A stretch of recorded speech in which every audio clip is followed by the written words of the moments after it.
Ini pertemuan yang ketiga ya. Untuk pertemuan yang ketiga, hari ini kita akan membahas tentang filsafat bimbingan konseling. Ya, filsafat sebagai dasar landasan bimbingan konseling.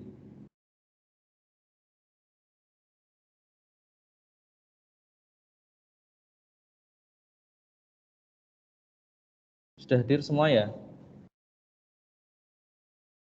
Ada yang belum masuk, Bapak. Yang Baru belum masuk. 28. Nggih.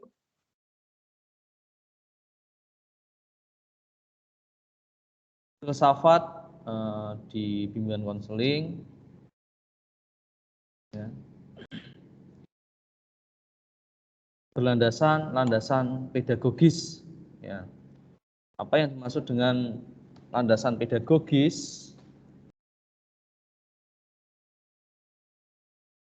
Landasan pedagogis ini adalah landasan bagaimana filsafat ini dibutuhkan untuk mengatasi suatu permasalahan di dunia pendidikan. Ya, ini salah satu peran dari konseling ya, mengatasi permasalahan di dunia pendidikan, yaitu sejauh waktu pendidikan akan senantiasa berkembang, ya, di mana pendidikan semakin lama semakin berkembang. Dengan adanya perkembangan di dunia pendidikan pasti akan membawa suatu dampak, ya, dampak positif dan dampak negatif bagi kehidupan manusia, ya, bagi manusia terutama peserta didik ya, dan para pengajar. Ini fungsi dari bimbingan konseling di dunia pendidikan. Yang pertama, salah satunya adanya perubahan kurikulum, strategi belajar mengajar, alat bantu belajar, dan sumber belajar. Apalagi di zaman sekarang, era modern ini, pendidikan lebih ke arahnya ke kemajuan ilmu dan teknologi modern ya. Sehingga dengan ada kemajuan teknologi, bagi siswa yang kurang siap, guru yang kurang siap, maka mengalami shock atau cultural shock ya di dalam dunia pendidikan, sehingga menghasilkan suatu ketimpangan juga ya. Maka perlu ada peningkatan sumber daya manusia, bimbingan sosial, bimbingan psikologis. Slide yang kedua, nampak ya di monitor mahasiswa? Nggih, Bapak. Pendidikan merupakan salah satu lembaga sosial yang universal dan berfungsi sebagai sarana reproduksi sosial. Jadi pendidikan ini berperan untuk mencetak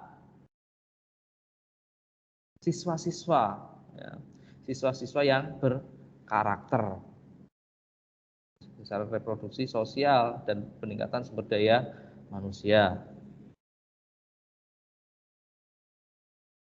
Adapun dibagi menjadi 3 dimensi dalam pendidikan ya. Pendidikan sebagai upaya mengembangkan individu, pengembangan individu.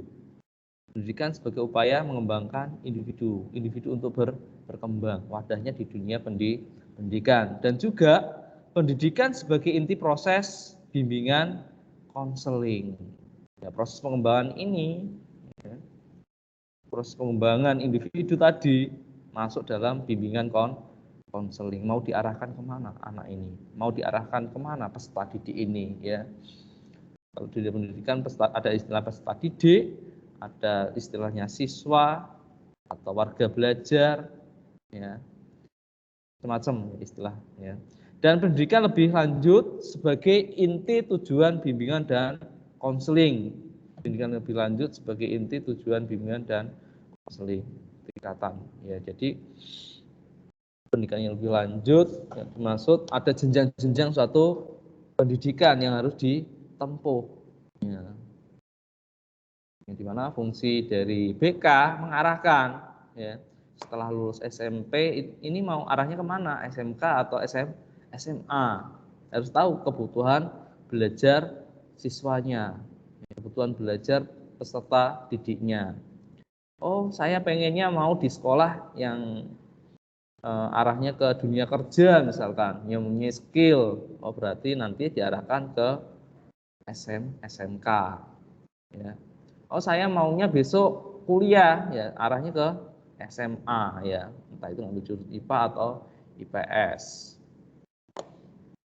Itu setiap guru BK itu harus tahu, punya catatan setiap siswanya ya, setiap peserta didiknya ya. Tugas BK tidak hanya di dalam kantor BK saja, kalau ada yang mengkonsultasi tidak. Sekarang sudah ada ya, BK masuk pada mata pelajaran ya, di mana guru-guru itu masuk ke dalam kelas ya, mengidentifikasi kebutuhan siswa ya, kebutuhan belajar ya, keinginan ya, karakter setiap siswa bagaimana, latar belakang dari keluarganya seperti apa ya. Ketika nanti ada permasalahan, seorang konselor itu dapat menyelesaikan suatu permasalahan yang dihadapi oleh siswanya atau peserta didiknya. Seorang bagi manusia hanya akan dapat menjadi manusia yang sesuai dengan tuntutan budaya hanya melalui pendidikan. Seorang bagi manusia hanya akan dapat menjadi manusia sesuai dengan tuntutan budaya hanya melalui pendidikan. Jadi artian pendidikan berfungsi mencetak karakter, mencetak seseorang ya, mencetak seorang peserta didik menjadi manusia yang sesuai dengan tuntutan. Mau diapakan ini siswanya ini? Mau dibentuk karakter seperti apa? Ya, menjadi ketika nanti lulus mau jadikan apa? Ya, jadi polisi kah? Menjadi dokter? Ya, itu sangat berpengaruh sekali. Ya, sekolah itu. Ya. Mau punya keahlian khusus, ya, life skill, kecakapan hidup, tergantung pada sekolah tersebut sesuai dengan apa yang dimiliki oleh siswa itu sendiri. Karena setiap siswa pasti punya potensi ya. Bagaimana sekolah ini bisa menggali suatu potensi yang dimiliki oleh siswa. Ya. Fungsi sekolahan itu fungsinya untuk mengembangkan bakat minat siswa. Tidak hanya proses belajar mengajar saja, tapi juga membentuk karakter siswa. Bimbingan dan konseling menggambarkan proses belajar yang dijalani oleh klien-kliennya. Belajar untuk memahami lebih jauh tentang diri sendiri, belajar untuk mengembangkan dan merupakan secara efektif berbagai pemahaman. Belajar untuk memahami lebih jauh tentang diri sendiri, belajar untuk mengembangkan dan merupakan secara efektif berbagai pemahaman. Ya, jadi BK tidak hanya membimbing siswa, tetapi mengajarkan bahwa siswa itu bisa melihat dirinya sendiri, potensi yang dimiliki oleh siswa itu sendiri untuk dikembangkan ya, dengan berbagai pemahaman. Terbagi menjadi dua tujuan dalam bimbingan konseling dalam dunia pendidikan: membantu individu memecahkan masalah-masalah yang dihadapi. Membantu individu memecahkan masalah-masalah yang dihadapi. Yang kedua, tujuan umum bimbingan yang dilakukan individu tersebut pada konselor. Jadi permasalahan itu bisa diselesaikan oleh siswa itu sendiri dan diselesaikan oleh seorang konselor. Jadi ada dua ya, secara khusus dan secara umum.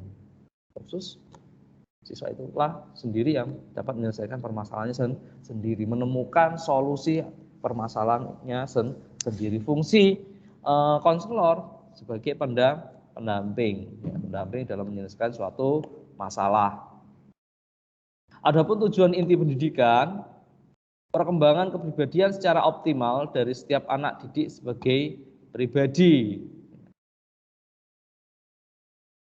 Ya, perkembangan kepribadian secara optimal dari setiap anak didik sebagai pribadi. Jadi setiap anak punya perkembangan masing-masing. Setiap anak perkembangannya tidak sama. Ya. Makanya seorang pendidik harus pintar-pintar mencari celah ya, dalam membentuk, dalam mendampingi perkembangan anak ya. Pasti anak punya potensi masing-masing ya, yang mungkin setiap guru ini tidak tahu ya. Yang tahu biasanya bimbingan konseling, konselor. Ya. Ketika nanti ada seorang guru pengajar kesulitan menghadapi seorang anak dalam mengembangkan atau dalam proses pembelajaran, bisa ditanyakan kepada guru BK, karena yang punya catatan perkembangan anak itu adalah guru BK. Oke, perkembangan pendidikan. Perkembangan pendidikan merupakan adanya perubahan dari komponen sistem pendidikan. Yang sering terjadi perubahan pada kurikulum. Ya, seperti yang kita ketahui, kurikulum kita selalu berubah-ubah, ya, selalu berubah-ubah ya, menyesuaikan dengan kebutuhan belajar. Ada kurikulum KTSP, ada kurikulum K13. Dan model pembelajarannya juga, metode dan model pembelajaran juga selalu berubah-ubah sesuai dengan perkembangan zaman, kebutuhan belajar siswa. Ya. Kalau sekarang yang lagi ngetren yaitu model pembelajaran HOT, stakeholder thinking, skill. Ya. Strategi belajar mengajar. Ya. Kalau dalam model pembelajaran tadi ya, strategi belajar mengajar itu bagaimana? Ya.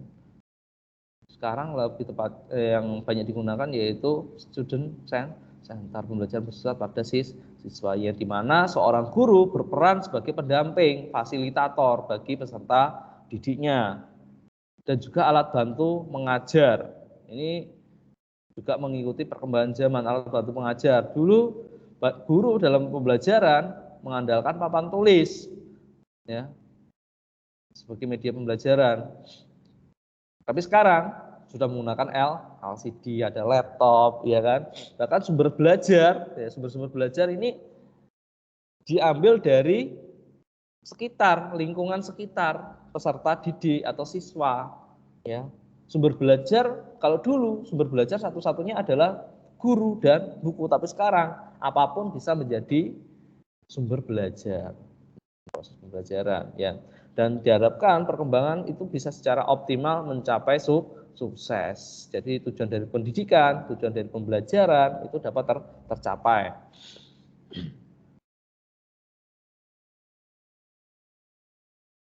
Tugas dan tanggung jawab guru.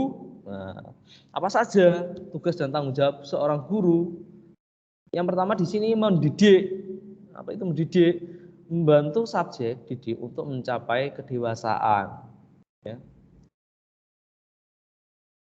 Membantu peserta didik mencapai proses kedewasaan. Bagaimana yang dimaksud dengan dewasa itu bagaimana sih? Ya. Bisa bertanggung jawab. Ya, salah satunya itu mandiri dan bertanggung jawab. Ya.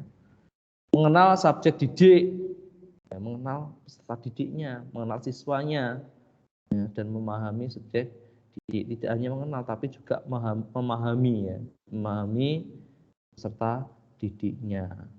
Apalagi guru BK kalau bisa menjadi teman bagi siswanya. Jangan sampai guru BK itu adalah guru yang ditakoti di sekolah. Ketika dipanggil guru BK, anak itu merasa ketakutan. Ya, seakan-akan guru BK itu adalah seorang hakim, bukan ya. Tapi guru BK dalam sekolah itu sebagai pendamping, sebagai teman, ya, untuk curhat, ya, untuk membantu perkembangan anak. Itu. Dan peran guru, ya, peran guru dilihat dari kegiatan pengajaran dan administrasi. Ada pengambilan inisiatif, ya. Guru itu harus bisa mengembangkan inisiatif, dapat mengambil suatu inisiatif dari suatu permasalahan-permasalahan yang ada. Tidak harus kreatif juga. Dan sebagai wakil masyarakat, orang yang ahli, penegak disiplin, pelaksanaan administrasi pendidikan, dan pemimpin generasi muda, ya, berterjemah kepada masyarakat. Ya, kalau orang melihat kita sebagai guru, kita sangat dihargai, apalagi kalau di desa itu namanya guru itu sangat dihargai sekali, ya. Ketika ada acara apa saja pasti akan dilibatkan dan dimintai pendapat. Karena di dalam status sosial guru tingkatannya termasuk tingkatan yang tinggi ya, dan dihargai, termasuk ke dalam key people, orang-orang yang berpengaruh di dalam masyarakat. Peran guru dilihat dari segi dirinya sendiri, ya.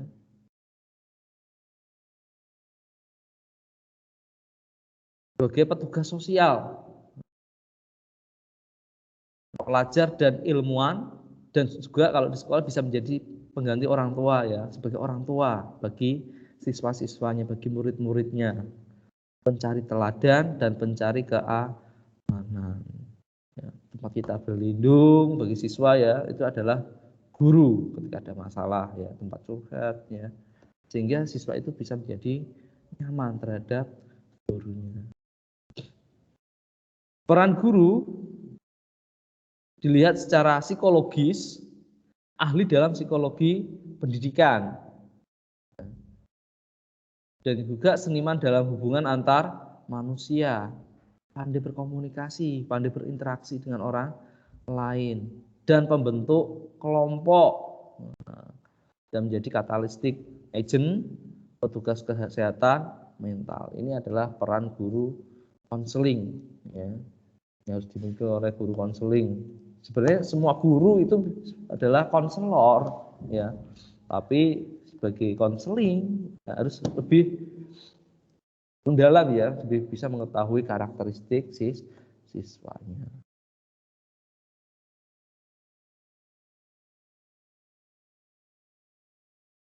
Dan juga guru sebagai direktur belajar, director of learning.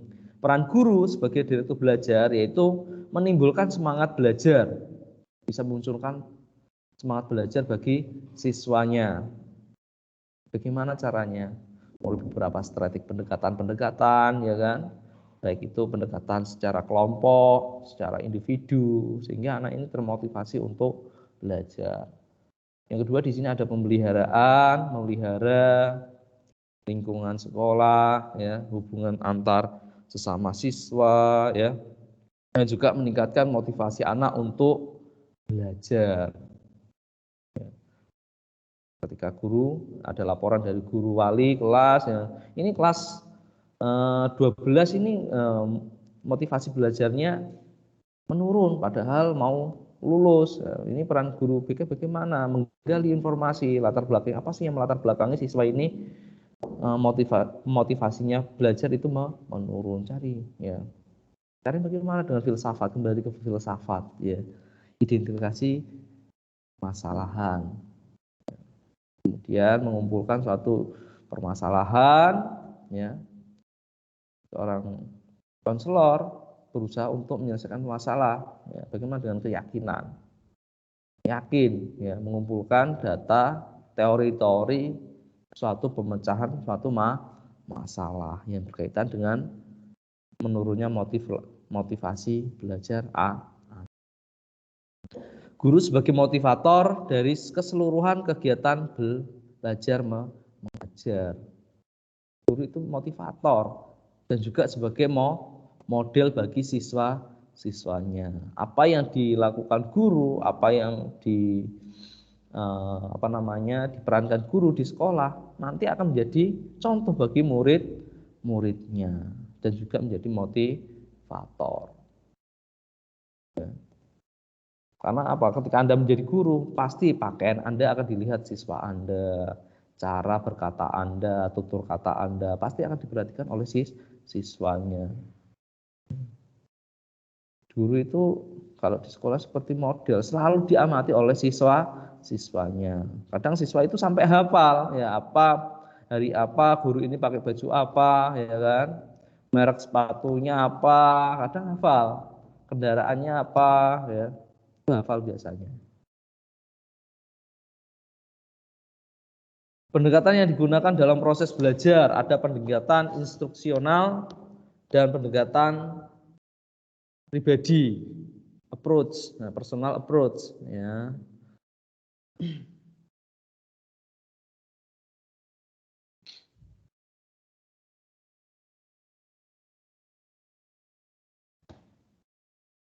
Ya, di mana di dalam pendekatan ini guru memberikan umpan balik kepada siswanya, memotivasi agar siswa itu aktif dalam pendekatan tersebut. Ya, dilontarkan beberapa pertanyaan-pertanyaan sehingga membuat siswa itu percaya diri, ya, melatih kepercayaan diri terhadap siswanya. Setelah materi atau sebelum materi dimulai, dibangun, ya, membangun suatu lingkungan yang hidup, lingkungan belajar yang hidup, ya. Sebagai pembimbing dalam belajar, guru diharuskan mampu untuk mengenal dan memahami siswa baik secara individu maupun kelompok dan memberikan informasi-informasi yang diperlukan dalam proses belajar. Memberikan informasi, memberikan kesempatan. Yang ketiga, memberikan kesempatan yang memadai agar setiap siswa dapat belajar sesuai dengan karakteristik pribadinya. Ya, kalau siswa diberikan informasi, siswa itu diberikan melatih untuk menyelesaikan masalah berdasarkan pengalamannya dari sebuah informasi-informasi yang diberikan oleh guru tersebut. Dan yang keempat, membantu setiap siswa dalam mengatasi masalah-masalah pribadi yang dihadapinya, ya, dan menilai keberhasilan setiap langkah kegiatan yang telah dilakukan. Ini semua harus dimiliki oleh guru BK.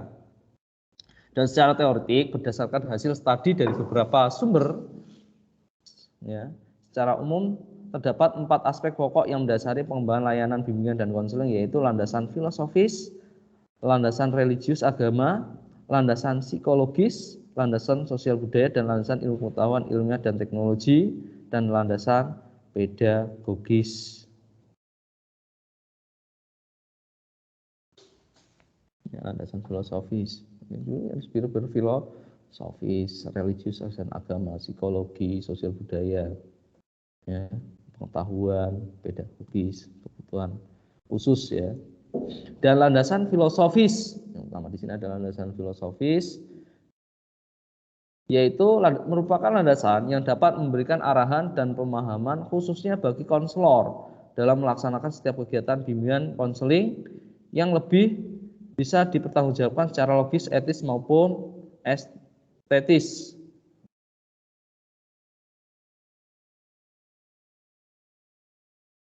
Harus guru itu harus punya pemikiran logis yang dapat dicerna, yang dapat dipikirkan secara rasional oleh siswa-siswanya.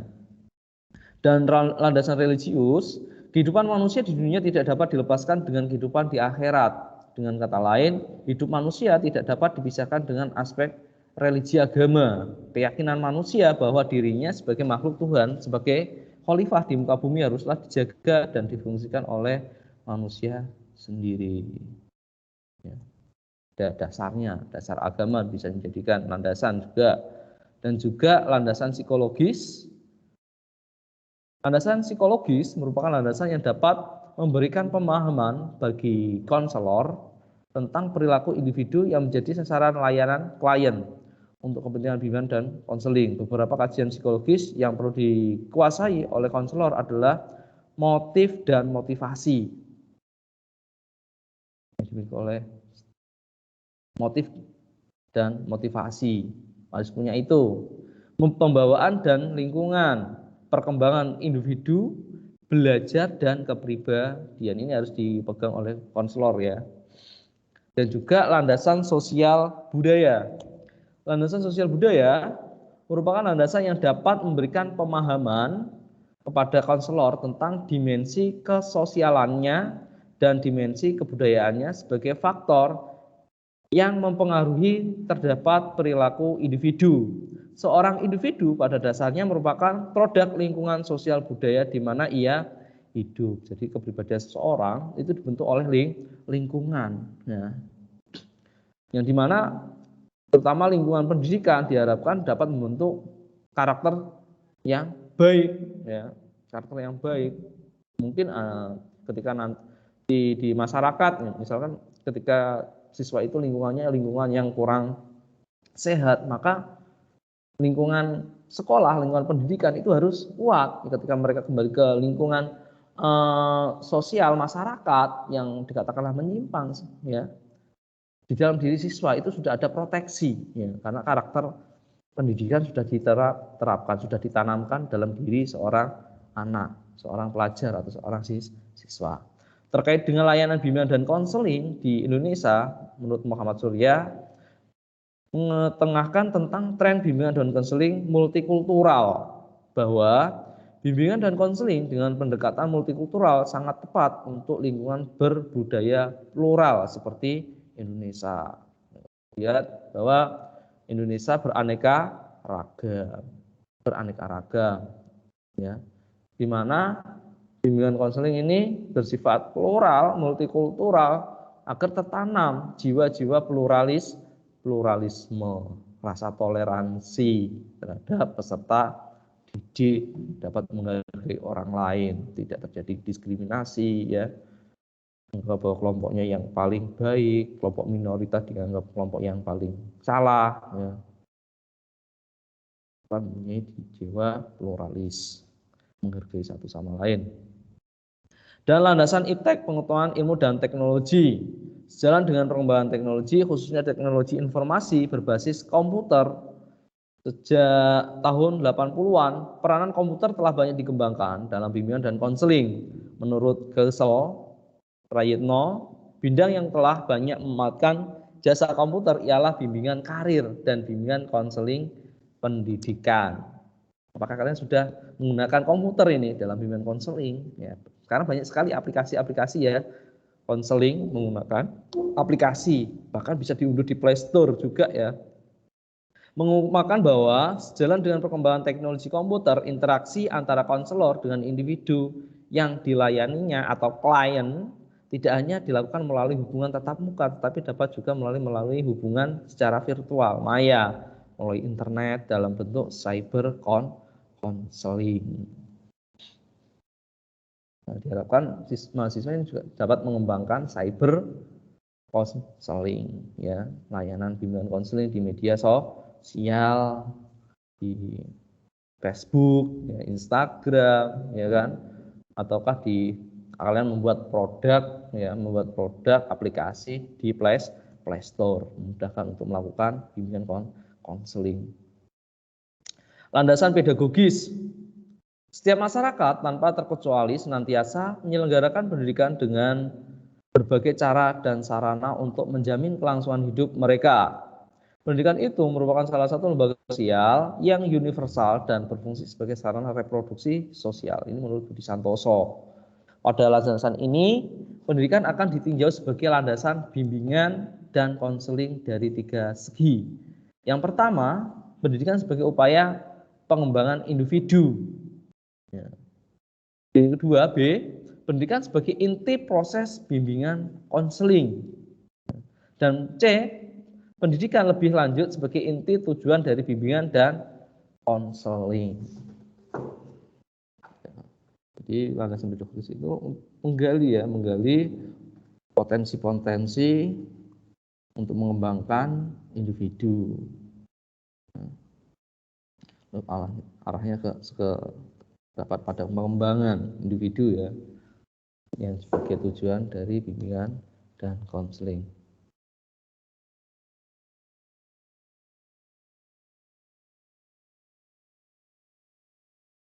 Oke, mungkin itu ada pertanyaan.